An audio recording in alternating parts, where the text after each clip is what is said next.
In this video, I'm going to answer a few questions that came in pertaining to a video I just put out on rigging up the Gulp Swimming Mullet, or really any type of curly tail type of grub bait.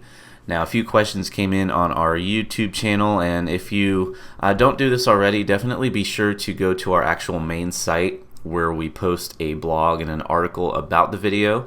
And when you ask questions on there, we get a direct notification to our email that tells us someone posted a question, so we can go in there and answer it that way.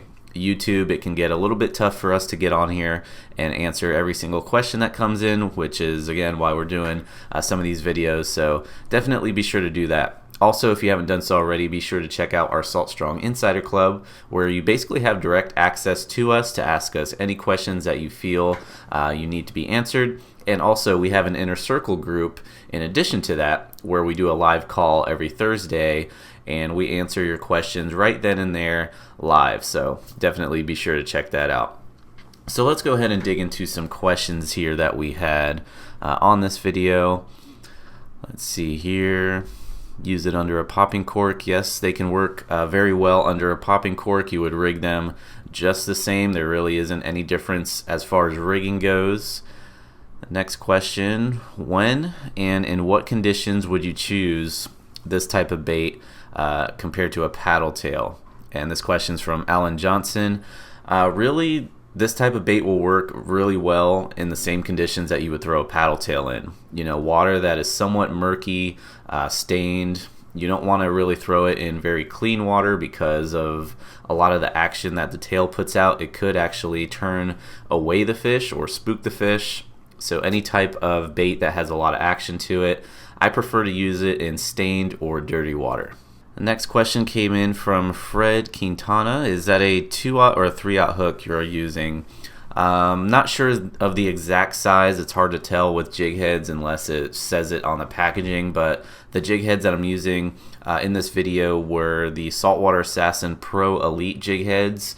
And the hook is pretty much the same size, everything from a 1/16 to a 1/8 up to I believe a 1/4 ounce. So a 1/4 ounce hook is a little bit bigger, but they will work for these baits. That 1/4 ounce weighted jig head I like to use on the 5-inch swimming mullet, and then everything below that, you know, the 1/16 and the 1/8, I like to use with the 4-inch.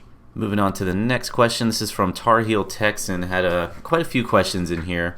One, you say I'm talking about skin hooking soft plastics in one video, and here you say you need a large gap between the grub and the hook point. And the reasoning behind that is because when you're using jig heads, go ahead and show an example here. When you're using jig heads, when a fish grabs that bait, you know, your lure really isn't going to go anywhere. It can't push up, you know, over the head of the jig head. It can't slide off, obviously, because the fish is on there. If anything, the fish might tear it off. But that is why you want to have a pretty good gap in between, you know, the hook point and the bait of the lure, so you can keep that fish on there. If you have a really thick bait and there's not much clearance between the bait and the hook point, you're probably not going to get a good hook set, if not lose that fish. So that is why you need a big gap when you're using jig heads. You know, you're not going with a weedless presentation, obviously, like you would if you were using a wide gap weedless hook. And that's why you want to skin hook baits on those types of hooks. You know, when a fish bites these baits or grabs onto one of these setups, you know, that hook point's going to become exposed. And then once that fish gets hooked, you know, that bait will slide out of the way, or it might rip off, or it may just come completely off the hook, so you have the entire hook exposed. So that's really the difference between using a jig head and using a weedless wide gap hook as far as rigging goes. Now the next question Tar Heel Texan had was, you say that the tail can get caught in the hook while retrieving, and then say the tail is back behind the bait during the retrieve. Yes, the tail is behind the bait while you're retrieving it, but as you twitch that bait, you know, the tail comes to a stop and it will swing forward, it will swing to the side. So, you know, when that tail is in that natural, you know, up position, let's just imagine, go ahead and imagine this is a curly tail grub. If you have it rigged like this, that tail is automatically facing towards that hook. If you rig it upside down, the tail is going to be facing down. So when that bait comes to a stop, or when it comes, you're retrieving it and you pause it, suddenly and abruptly, that tail is going to swing down rather than up. So it's going to swing towards its natural position. That's why rigging them upside down will keep that tail clear of possibly getting snagged on the hook. Now, it's not 100%, but it can definitely reduce your chances of that happening. Then the last question from this individual was, the hook placement, about being too far back on the body or too far up. So this bait, for an example, you can see where the tail pretty much starts.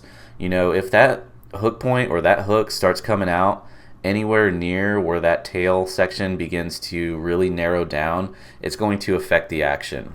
So ideally, I like to have that hook come out no further than the middle of the body. If it goes back any further than that, I will go to a shorter jig head. It's actually better to have the jig head up closer to the head than the back of the body, because when a fish strikes, they're typically going to strike a bait from the side as opposed to from behind.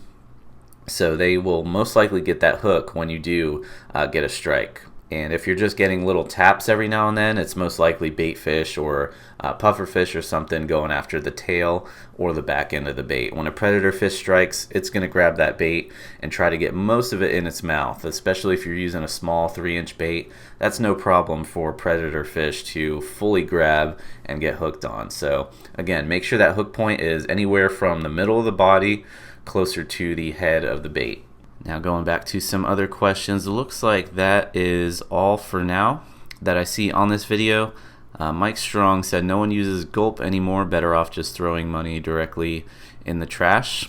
If that's the case, we probably shouldn't buy any baits or any lures or anything at all because at the end of the day, it's getting torn up, it's going in the water. When people go to the bait shop and they buy 5 dozen shrimp, they don't use it all, they're going to throw it back in the water. So everybody technically is throwing money away if you are fishing and spending money.